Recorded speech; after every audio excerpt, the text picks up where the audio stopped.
दर्शकों, क्या आपके साथ कभी ऐसा हुआ है कि आप अपनी ज़रूरत के किसी सामान को खरीदने दुकान गए हों और आपको सामान के बदले में उसकी कीमत ज़्यादा अदा करनी पड़ी हो? क्या आपके साथ कभी ऐसा हुआ है कि आप कोई सामान को खरीद कर अपने घर लाए हों, लेकिन देखने पर आपको फिर पता चले कि ये सामान डुप्लीकेट है?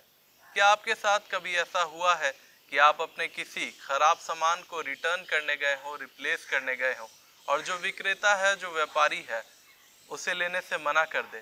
ऐसे में आप क्या करेंगे, कहाँ जाकर उसकी शिकायत दर्ज करेंगे? आज इन तमाम विषयों पर हम चर्चा करने वाले हैं। नमस्कार, मैं हूं कुमार मोहित और स्वागत है आपका दूरदर्शन के इस कार्यक्रम उपभोक्ता संरक्षण में। दर्शकों, अगर मेरे किसी भी सवाल का जवाब हाँ है तो परेशान होने की बात नहीं है, क्योंकि तो आज के इस कार्यक्रम में हम आपके उन तमाम सवालों का जवाब आप तक पहुंचाने वाले हैं। और इस बेहद खास चर्चा में हमारा साथ देने के लिए, आप तक सारी महत्वपूर्ण जानकारियां पहुंचाने के लिए हमारे साथ मौजूद हैं पटना हाई कोर्ट के अधिवक्ता रवि रंजन दीक्षित जी। सर, आपका बहुत बहुत स्वागत है। बहुत बहुत धन्यवाद। सर, आप हमारे इस कार्यक्रम में जुड़ेंगे, हमें बहुत सारी महत्वपूर्ण जानकारियां देंगे। उससे पहले मैं चाहूँगा कि सर आप ये बता दें कि उपभोक्ता हम किन्हें कहते हैं, इसके बारे में हमारे दर्शकों। मोहित जी, आपका सवाल है कि उपभोक्ता किसे कहते हैं, तो सबसे पहले हमें आपको बता दें कि वह कोई भी व्यक्ति जो किसी वस्तुओं को अपने उपभोग के लिए या किसी सेवाओं को अपने उपभोग के लिए परचेज करता है, खरीदता है, वह व्यक्ति जो है, जो उपभोगी है, वही उपभोक्ता कहलाता है और इसी को हम उपभोक्ता कहेंगे। जी सर, जैसा कि आपने बताया कि जो भी व्यक्ति अपने इस्तेमाल के लिए, अपने उपयोग के लिए किसी भी वस्तु या फिर सेवा को खरीदता है एक व्यापारी से, विक्रेता से, उन्हें हम उपभोक्ता कह सकते हैं। लेकिन कई बार देखा जाता है कि उन्हीं उपभोक्ताओं के साथ जब वो कोई सामान खरीदने जाते हैं, जब वो कोई सेवा का इस्तेमाल करना चाहते हैं, तो कई बार उनके साथ ठगी हो जाती है। कई बार उन्हें कई प्रकार की परेशानियों का सामना करना पड़ता है। ऐसे में सर, अगर ये जो क्रय विक्रय का सिलसिला है, ये तो बेहद लंबे समय से चलता आ रहा है, तो ऐसे में जो ग्राहक है, जो अपने इस्तेमाल के लिए चीज़ों को खरीद रहे हैं, उन्हें किसी प्रकार की समस्या ना हो, इसके लिए सर कौन से कानून बनाए गए हैं, कौन से अधिनियम बनाए गए हैं?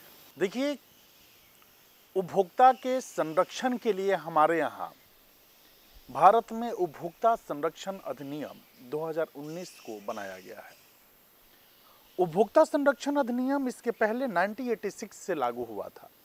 जब हमारे उपभोक्ता अनेक प्रकार के ठगी के शिकार हुए, उनके उपयोग की जो सामान या वस्तुएं होती थी वो गलत निकलने लगी, या गलत तरीके से उन्हें जो है विज्ञापन और भ्रामक रूप से उनको बताकर और उनको सामान कुछ और सामान के बदले कुछ और दिया जाने लगा, तो हमारे यहाँ उपभोक्ता संरक्षण अधिनियम का जरूरत पड़ा।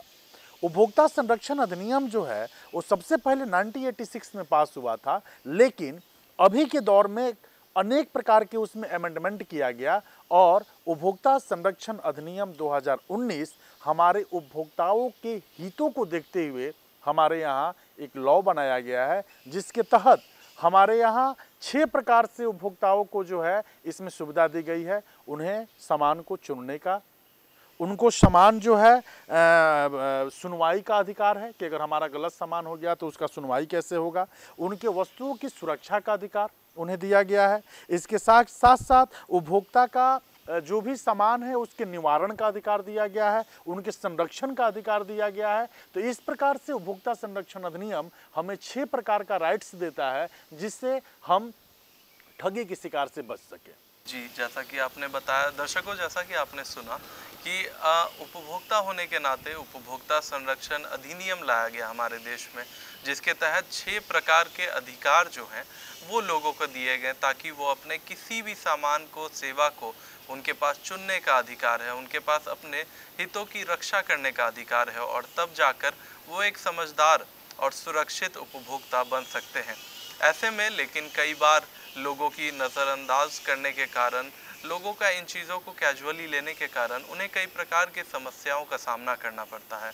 और अगर ऐसा उनके साथ हो, जब उनके साथ किसी प्रकार की ठगी हो जाए, कोई उनके साथ कोई फ्रॉड कर ले, ऐसे में वो कहाँ जाकर शिकायत दर्ज कर सकते हैं? क्योंकि आमतौर पर देखा जाता है कि लोग कोर्ट कचहरी के चक्करों से बचना चाहते हैं।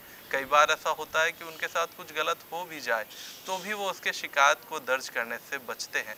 ऐसे में वो कहाँ जाकर शिकायत दर्ज कर सकते हैं, प्रक्रिया क्या कुछ रहती है, इसके बारे में सर हमें बताएंगे। देखिए, उपभोक्ता फोरम जो होता है वो एक विशेष अदालत है जो कि हमारे कानून की प्रक्रियाओं को देखते हुए इनको अलग सेपरेशन दिया गया ताकि वहाँ पे कोई भी उपभोक्ता अपनी अगर शिकायत करता है तो उसका जल्दी से जल्दी निपटारा किया जा सके। इसके लिए हमारे यहाँ उपभोक्ता फोरम का 3 आयोग बनाया गया है। एक जिला स्तरीय आयोग, एक राज्य स्तरीय आयोग और एक राष्ट्रीय स्तर पर आयोग बनाया गया है। अब इसमें कंडीशन ये होता है कि कहाँ पे हम कितने तक का शिकायत कर सकते हैं। अगर आपके साथ 50 लाख तक का कोई भी धोखाधड़ी होता है तो आप अपने जिला फोरम में इसकी शिकायत कर सकते हैं। अगर 50 लाख रुपये से लेकर और 2 करोड़ रुपये तक का आपके साथ धोखाधड़ी होता है तो आप राज्य आयोग में जाकर इसकी शिकायत कर सकते हैं। और 2 करोड़ से ऊपर की जो भी आपके साथ ठगी या धोखाधड़ी होती है तो आप राष्ट्रीय लेवल पे जो इसका आयोग है जिला फोरम का, वहां आप इसका शिकायत दर्ज कर सकते हैं। इसकी प्रक्रिया भी बहुत आसान है। आप विदाउट किसी एडवोकेट के आप इसकी शिकायत को अपने स्तर से भी जाकर वहां दायर कर सकते हैं। उसमें आपकी प्रक्रियाएं होती है। वो प्रक्रिया क्या होती है, आप एक सदा पेपर लीजिए, उस पेपर पर आपके साथ जो भी क्रियाकलाप किया गया है, जिसके साथ आप अपने आप को ठगा हुआ महसूस कर रहे हैं, उस सभी चीज़ों को वहाँ इंकित कीजिए, लिखित शिकायत लिखिए। लिखने के बाद आपके पास जो भी प्रूफ एविडेंस के रूप में है, जैसे आपके पास उसका गारंटी कार्ड हो, वारंटी कार्ड हो, ये तमाम चीज़ें जो आपके को दिया गया है, उसके साथ साथ किस दुकान से या किस जगह से आपने वो सामान लिया है, उस सभी चीज़ों को आप एकत्रित करिए, उसमें ऐड करिए, उसको लिखकर और जाकर आप अपने जिला फोरम में इसकी शिकायत करिए। और यही नहीं, सरकार इसको और लचीला बनाने के लिए 2019 के अमेंडमेंट के बाद 2021 में इसमें फिर से संशोधन किया और ई पोर्टल के माध्यम से भी आप अगर चाहें तो इसमें शिकायत दर्ज कर सकते हैं। और जाकर इसकी हम आपको इसका लिंक भी बता देते हैं। एक जो होता है वो आपको इसमें होता है ईमेल के माध्यम से, एक होता है आपको जो है पंजीकृत डाक के माध्यम से। आप डाक के माध्यम से भी इसको भिजवा सकते हैं। ईमेल के माध्यम से भी आप जिला फॉर्म या राजकीय स्तर पर जो फॉर्म है वहां आप इसका कंप्लेंट दायर कर सकते हैं। इसके साथ साथ जो है एक है केंद्रीय उपभोक्ता संरक्षण अधिनियम और एक है केंद्रीय हेल्पलाइन जिसको हम बोलते हैं NCH और एक को जो है हम बोलते हैं CCPA। ये 2 जगह भी आप जाकर अपने आप को सुरक्षित महसूस करके और बिना किसी भाग दौड़ के, क्योंकि कोर्ट की जो प्रक्रियाएं होती हैं, सिविल कोर्ट में अगर आप जाते हैं तो उसकी प्रक्रियाएं बहुत ही लंबी होती है, उतना सफ़र आप नहीं कर पाते हैं। इसलिए आपको ये सभी सुविधाएं दी गई है कि आप डाक के माध्यम से, ईमेल के माध्यम से, आप पोर्टल के माध्यम से आप उसके लिंक को खोलकर अपनी शिकायत दर्ज करा सकते हैं और अपना निवारण आप बहुत ही आसानी तरीक़ा से कर सकते हैं। जी दर्शकों, जैसा कि आपने सुना, सर ने हमें बताया कि जो शिकायत की प्रक्रिया है जहां से आपको निवारण मिल सकता है वो आज के समय में कितनी सरल की जा चुकी है। जहां एक समय में कोर्ट कचहरी में, अदालतों में थोड़ा लंबा समय लग सकता था, तो वहीं आज इतने तरह के ऑनलाइन पोर्टल जारी किए गए हैं जहां पर आपको अब के समय में एक अधिवक्ता की भी ज़रूरत नहीं है। आप स्वयं जाकर अपनी शिकायत दर्ज कर सकते हैं। लेकिन शिकायत दर्ज करते समय एक बेहद महत्वपूर्ण चीज़ है जो आपके सबसे ज़्यादा काम आने वाली है, वो है आपके पास प्रूफ क्या कुछ है, आपके पास डॉक्यूमेंट क्या कुछ है। सर ने जैसा कि हमें बताया कि आपके पास जो भी गारंटी कार्ड है, वारंटी कार्ड है, वो बेहद ज़रूरी है कि आप उसको अटैच करें, उसकी एक फ़ोटोकॉपी अटैच करें और अपने क्लेम को और भी ज़्यादा क्रेडिबल बनाएं। लेकिन उससे भी ज़्यादा एक महत्वपूर्ण चीज़ ये हो जाती है कि रसीद लेना कितना ज़रूरी है, क्योंकि कई बार जो आम उपभोक्ता हैं वो रसीद को नज़रअंदाज कर देते हैं, वो उसकी महत्वपूर्ण भूमिका को नहीं समझ पाते। लेकिन जब उनके साथ ठगी होती है तो वो एक दस्तावेज़ कितना महत्वपूर्ण है इसके बारे में लोगों को एहसास होता है। वो कितना महत्वपूर्ण है, लोगों को इसे लेना कितना ज़रूरी है, इसके बारे में सर बताएं। मोहित जी, आपका कहना ये है कि कोई भी सामान या वस्तु जब हम दुकान से खरीदते हैं जी। तो हम ये आम उपभोक्ताओं का एक ऐसा मेंटलिटी बना हुआ है हमारे यहाँ कि वो रसीद लेना वहाँ जो है मिस कर देते हैं और दुकानदार से सामान लेके निकल जाते हैं। जबकि जब वो सामान में ठगी महसूस करते हैं, उनके साथ धोखाधड़ी हो जाता है, उनको दिखाया कुछ और जाता है, वो निकल कुछ और जाता है। ऐसे तमाम शिकायतें आ रही हैं कि आपको बताया जाएगा कि इसकी जो है कार्यप्रणाली ऐसी है, जब वो आपके पास आती है तो वो गलत होता है। उसका आप जो सोच के लेते हैं या जो आपको बताया जाता है वो बातें भ्रामक निकल जाती है। अब उस सिचुएशन में आप क्या करेंगे? तो उस सिचुएशन में तो आपके पास एविडेंस की सबसे पहली ज़रूरत है, क्योंकि आप जब दुकानदार के पास उस वस्तु को वापस करने जाते हैं तो अक्सर हमारे यहाँ दुकानदार जो है उससे डिनाई करते हैं लेने में, या फिर आपके साथ वो गलत मिसबिहेव करना शुरू कर देते हैं। तो इसके लिए आप जब भी सामान खरीदें तो आप सबसे पहले अपनी रसीद को लें। रसीद के साथ साथ आप उस प्रोडक्ट का फोटो और वीडियो भी अपने साथ कलेक्ट करके रखें। उसके बाद आप वारंटी या गारंटी कार्ड को भी संजो के रखें, ताकि इन फ्यूचर जब आपके साथ वो धोखाधड़ी महसूस हो तो आप उसका यूटिलाइज कर सकें। और बहुत ही आसान तरीका है, मैं आपको बता देता हूँ। एक सादा पेपर लें, उस दुकान का जिक्र करें, अपनी वस्तु का आप जिक्र करें, कितने का आपने वो सामान लिया उसकी आप जिक्र करें। इसके साथ साथ उसमें जो भी आपकी रसीद है, अब तो गवर्नमेंट जो है कोई भी वस्तु को आप लेते हैं तो जीएसटी बिल दे रही है, जो कि ऑथराइज गवर्नमेंट का वो एक वैल्यूएशन बिल है, ताकि उसके आधार पे आप किसी भी कोई भी उपभोक्ता किसी भी जो सेल्स के लोग हैं उनके ऊपर कार्रवाई कर सकता है। आप उसको जो है उसमें अटैच करिए, अपनी वारंटी और गारंटी कार्ड को उसमें अटैच करिए और चुपचाप चले जाइए अपने जिला उपभोक्ता फोरम में और जाकर अपना कंप्लेंट दायर कर दीजिए। अब आपके पास अगर ये चीज़ें नहीं है तब तो आपके साथ ठगी हो गया और आपके पास कोई एविडेंस ही नहीं है ताकि इसके आधार पे आप जाकर जिला उपभोक्ता फोरम में अपनी कंप्लेंट दायर कर सके, तो फिर तो आपका वो नुकसान चला गया। तो इसलिए मैं बार बार कहता हूँ कि जितने उपभोक्ता हैं, अगर अपनी सुरक्षा चाहते हैं तो जिस भी वस्तु को परचेज करें उसका सबसे पहले वो वहाँ से रसीद लें, वारंटी कार्ड लें, इसके साथ साथ जीएसटी बिल लें और फिर उसकी वीडियोस और फोटो भी अपने साथ रखें, ताकि इन फ्यूचर उनके साथ कोई धोखाधड़ी की संभावना न बने। दर्शकों, जैसा कि आपने अब तक जाना कि उपभोक्ताओं को जागरूक होना कितना ज़्यादा ज़रूरी है। सरकार के द्वारा तो कई प्रकार की प्रणालियां बनाई गई हैं ताकि जो भी लोग किसी प्रकार की ठगी के शिकार हो रहे हैं वो कहां पर जाकर अपनी शिकायत दर्ज कर सकते हैं और कम से कम लागत में, कम से कम परेशानियों में वो अपने शिकायत को दर्ज करके वहां से न्याय पा सकते हैं। लेकिन साथ ही जब बात होती है हमारे जागरूकता की, तो जागरूकता सामने वाले की भी होनी चाहिए। व्यापारियों और विक्रेताओं का भी ये समझना बेहद ज़रूरी है कि अगर वो किसी के साथ भी ऐसी ठगी कर रहे हैं तो उन पर किस तरह की कठोर कार्रवाई हो सकती है, उन्हें कौन कौन सी सज़ाएं मिल सकती हैं। सर, जो विक्रेता हैं, जो व्यापारी हैं, जो दुकानदार हैं, उनके पास कई तरह के ऐसे लोग होते हैं जो आमतौर पर ग्राहकों के साथ ठगी करते हैं। ऐसे में उनके साथ कौन सी कार्रवाई उन पर की जा सकती है, कौन सी सज़ाएं उन्हें मिल सकती है, इसके बारे में बताएं। देखिए, आमतौर पर कोई भी विक्रेता किसी भी उपभोक्ता को भ्रामक विज्ञापन के माध्यम से कोई खराब वस्तु दे देता है या वस्तु कोई दिखाता है कि ब्रांडेड है, ये ओरिजिनल वस्तु है, प्रोडक्ट है, और उसकी जगह पर उसे नकली प्रोडक्ट थमा देता है, सुपुर्द कर देता है, या एक्सपायरी डेट वगैरह मिटाकर भी हमारे यहाँ इस तरह की भी ठगी होती है कि एक्सपायरी डेट उसकी ख़त्म हो चुकी है, वो वस्तु का ख़त्म हो चुका है और उस पर नया जनरेट करके उसको जो है वो बेच देता है।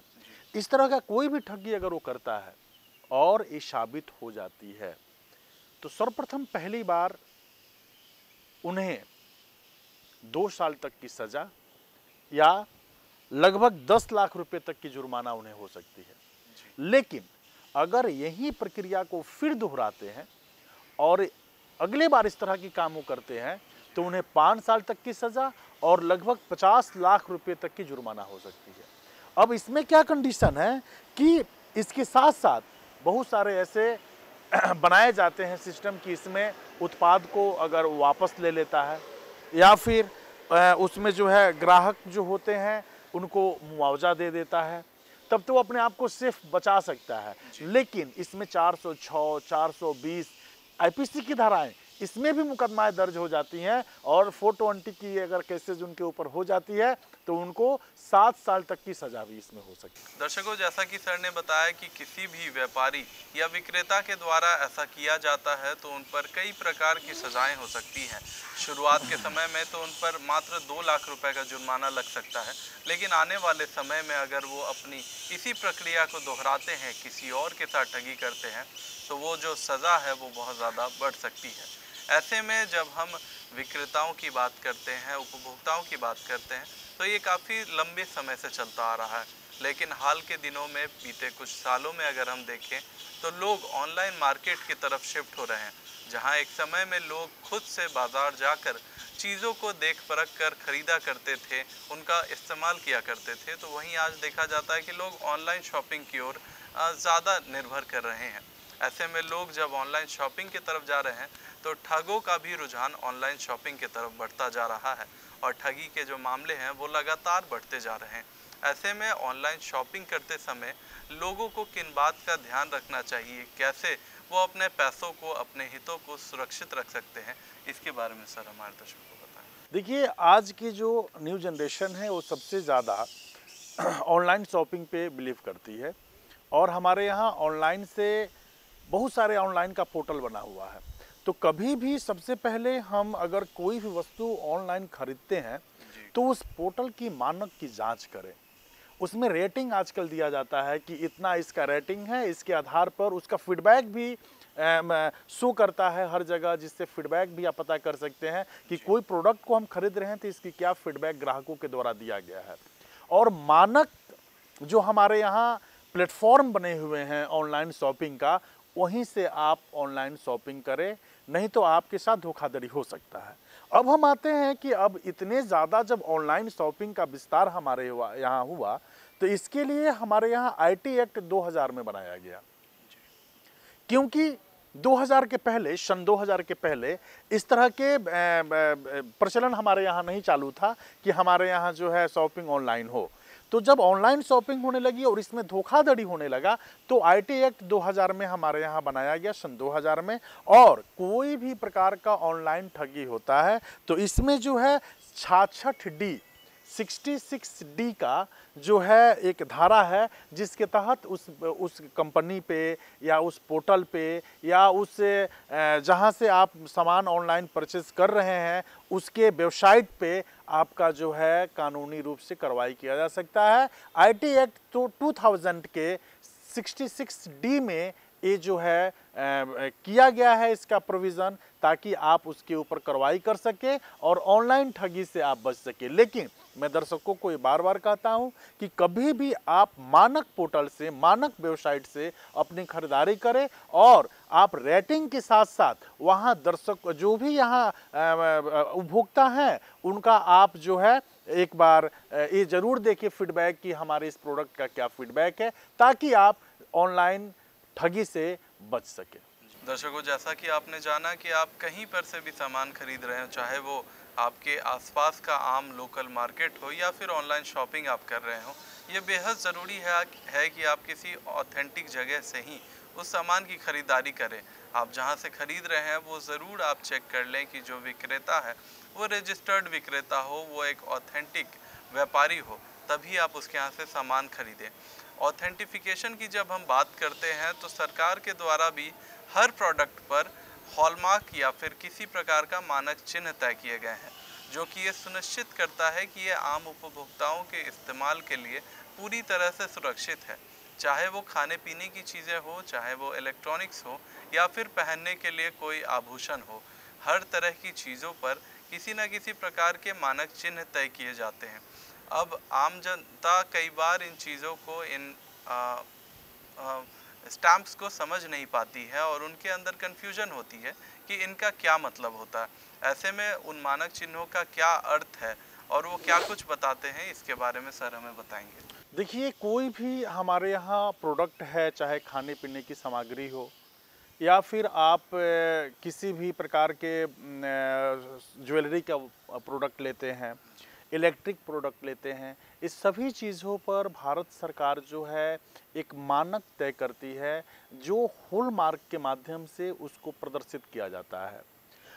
इसमें जो है भारतीय खाद्य सुरक्षा अधिनियम FSI जिसको आप बोलते हैं, उसका भी मानक हमारे खाने पीने वाले प्रोडक्ट पे रहता है, ताकि ये मानक को बता सके कि ये वस्तु जो है गुणवत्ता पूर्वक है और आपके स्वास्थ्य को हार्मफुल नहीं पहुंचाएगा, ये आपके लिए बेटर है।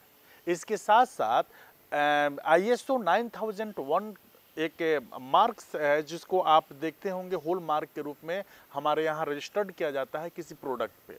ये क्या है? ये मानक है, ये सुरक्षा है। इससे ये हमारे उपभोक्ता जो है ये सुरक्षित महसूस करते हैं कि हाँ, ये इसको अगर 9001 अगर मिला है ISO तो ये हमारी प्रामाणिकता है। इससे हम प्रमाणित करते हैं कि नहीं, ये प्रोडक्ट आपके उपयोग के लिए बेहतरीन है, आपके लिए बेस्ट है।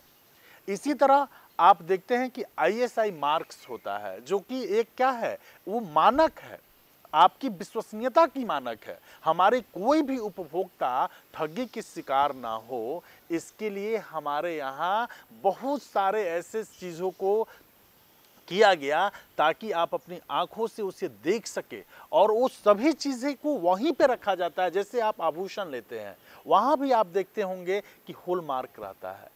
आप चेक कर सकते हैं कि ये हॉलमार्क क्या है, इसकी विश्वसनीयता क्या है, क्या ये ज्वेलरी हमारे लिए हॉलमार्क से है तो ये बेस्ट है, इसकी क्वालिटी बेस्ट है, इसमें ठगी नहीं हो सकती है। उसी तरह आप अगर खाने पीने की कोई वस्तु लेते हैं तो FSCI उस पे जो है अपना देता है कि हाँ, ये हमारे से प्रमाणित है, मतलब हम प्रमाणित कर रहे हैं तो ये विश्वसनीय है, आप इसका उपयोग कर सकते हैं। उसी तरह 9001 ISO ये क्या है? प्रमाणिकता है कि हाँ, इस वस्तु को, इस प्रोडक्ट को आप लेते हो तो आप सेफ हो, आप ठगी के शिकार नहीं हो रहे हो। तो इसलिए मैं आपके सभी उपभोक्ताओं को भी ये बात बार बार कह रहा हूँ कि आप ठगी के शिकार से बचने के लिए आपको इतनी सारी सुविधाएं सरकार के माध्यम से दिया गया है, आप उसको जांच लें।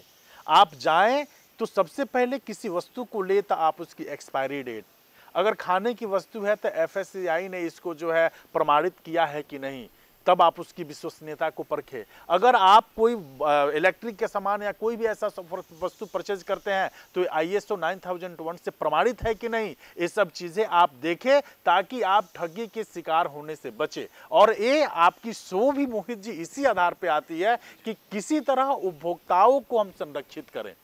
उन्हें इस तरह के मार्केट में जो आज ठगी का अनेकों साधन आ गया है, ऑनलाइन से लेके ऑफलाइन तक, आपको अनेकों प्रकार से प्रलोभन देकर और आपको ठगी का शिकार बना लिया जाता है। तो इससे हमारे ग्राहक बचे और उनको ये फायदा हो कि नहीं, हम इस तरह के जागरूकता लाएं ताकि हमारे ग्राहकों को इससे लाभ मिले। जी सर, आप हमारे कार्यक्रम में जुड़े, आपने हमारे साथ इतनी महत्वपूर्ण जानकारियाँ साझा की, इसके लिए आपका बहुत बहुत धन्यवाद।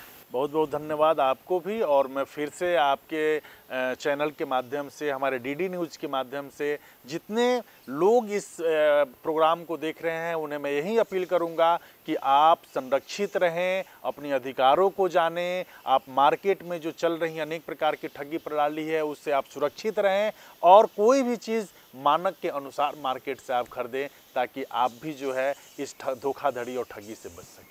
दर्शकों, जैसा कि आपने इस पूरे कार्यक्रम में जाना समझा कि एक उपभोक्ता होने के नाते हमें सरकार द्वारा कई प्रकार के सुविधाएं दिए जाते हैं कि कभी भी हमारे साथ किसी प्रकार की ठगी ना हो, और अगर ठगी हो भी जाती है तो कहां पर जाकर आप शिकायत दर्ज कर सकते हैं, न्याय पा सकते हैं, इसके बारे में भी हमने आपको बताया। ऐसे ही महत्वपूर्ण विषय के साथ हम आपसे फिर मिलेंगे, पर तब तक के लिए मुझे यानी कुमार मोहित और मेरी पूरी टीम को दीजिए इजाज़त। पर आप देखते रहिए DD बिहार। नमस्कार।